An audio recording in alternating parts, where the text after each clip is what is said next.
This is Gina Charles for New World Living, and this is our first Facebook Live broadcast. New World Living is a new site.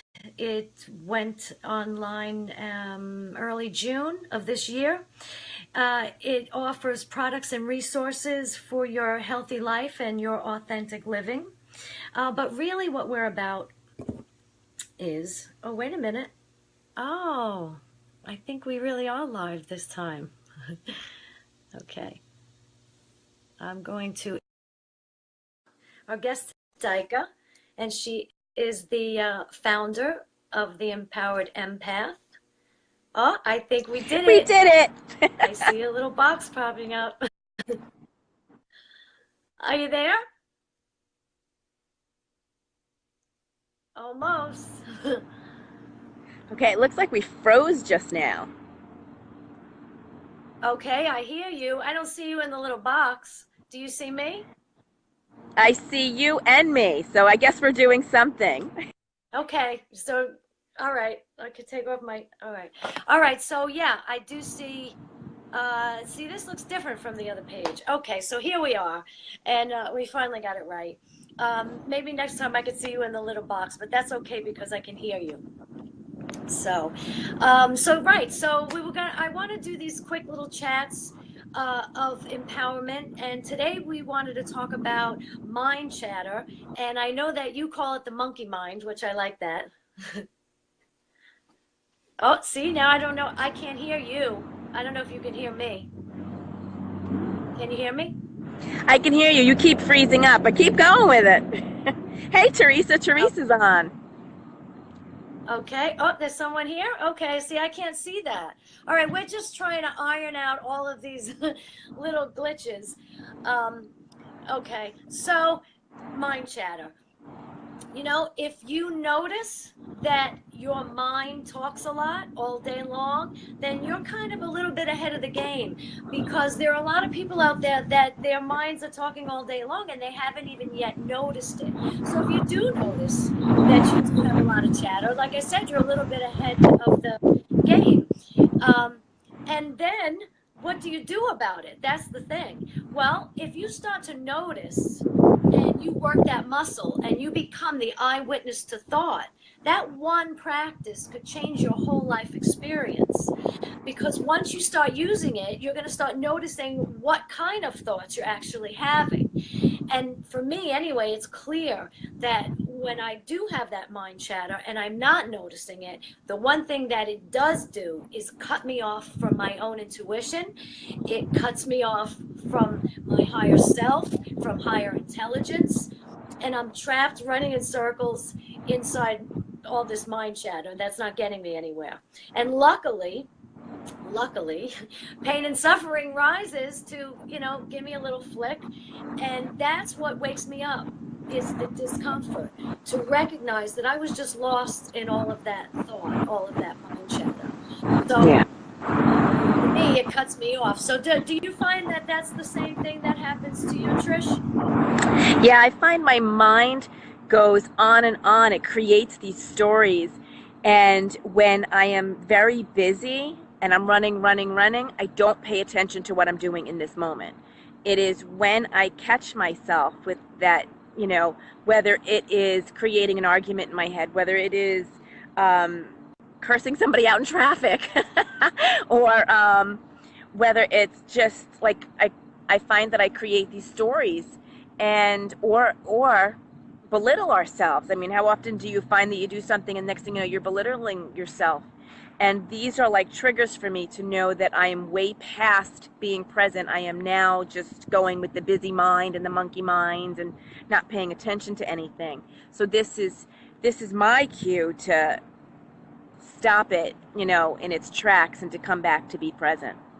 Right. So what's one of the ways that you are able to, once you do wake up in the moment, because when we are completely engulfed in and 100% of our focus is on that talking that's in the head, we're really sleepwalking. You know, we're separated from our higher intelligence, like I said, and we really are sleepwalking. So that brings us to the ultimate question for the human condition. How do you wake yourself up when you're sleeping? And I've learned that the answer is that the thinking mind really can't wake itself up when it's sleeping. But there are things that we can do to facilitate that so that it happens for us, because that's really Mhm. the only way that it can happen. There's like some spiritual muscles that we could work that will work for us and wake us up in the moment. So you already acknowledging that you do wake up in the moment because you realize that you were just lost in thought. So what's some of the things, like, do you have like a little tip or a technique that you use that you can pass along that, can help the rest of us? Um, there's actually I know. a couple of things that I do. One of them is like I know I've said this before, is that I will use a funny curse word to Yeah. get myself, like when I catch myself in these funky stories and I'm like, this is a load of crap, but I'll, again, make a funny word up, and I try to do it daily. And then what it does is it makes me laugh, and then it allows me to say, all right, now you were so far out in left field, let's come back to what we're doing. And then another thing that I try to do, and that's even with washing the dishes, is I try to be completely present while I'm doing that. And sometimes it's great and I could do it, and other times, I'm off and going, and it's always a practice. It's always, a work in progress. Right. It's just an ongoing thing. Exactly. I do the same thing. And I find that grounding myself in the present moment is really powerful for me. So I'll use your example. Like if I'm at the sink and I'm washing a dish or something, I watch the mind, a little piece of my awareness. Thought can happen. I just don't put 100% of my focus on it. There's a little, you know what it's like? It's like if you're babysitting and you're doing something, but part of your awareness is on that child, right? You might be able to cook a meal or clean the table, but there's part of your awareness is still watching.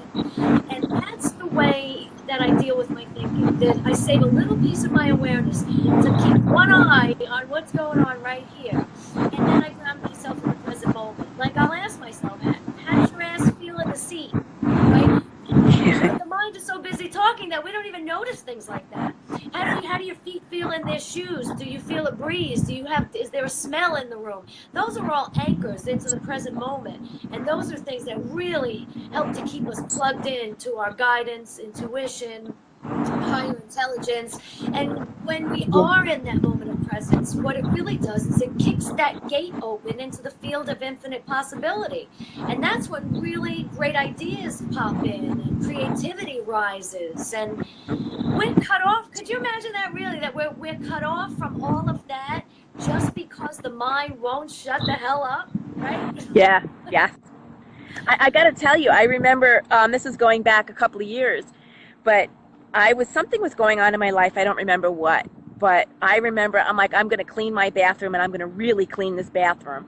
And I just remember scrubbing the toilet bowl and really being paying attention to it. And I got the greatest idea possible. I was like, oh my God. And it was like, and I think at that point I listened a lot to, oh my God, Ariel and Shia Kane, I believe their names are. But I was like, but I really actually was in that moment. I was cleaning, I was doing what I was doing. And whatever situation was going on in my life, I got this great idea. I'm like, holy crap, that is awesome. And I Right. remember like putting it in place right after. Right. It just happens for you, not by you, right? Yeah, yes. Yeah. It rises independently from within, like realization. So, I mean, these were really, it was a quick chat. It was our first time. I hope that we imparted some good information for people that might see this video. We would like to do more in the future. But right now, I don't want to push my luck, but I do want to thank Trisha for joining us. And Trisha, could you please tell us where people could find you? Your website, your Facebook group, I know is flourishing and helping a lot of people. It's called The Empowered Empath. Um,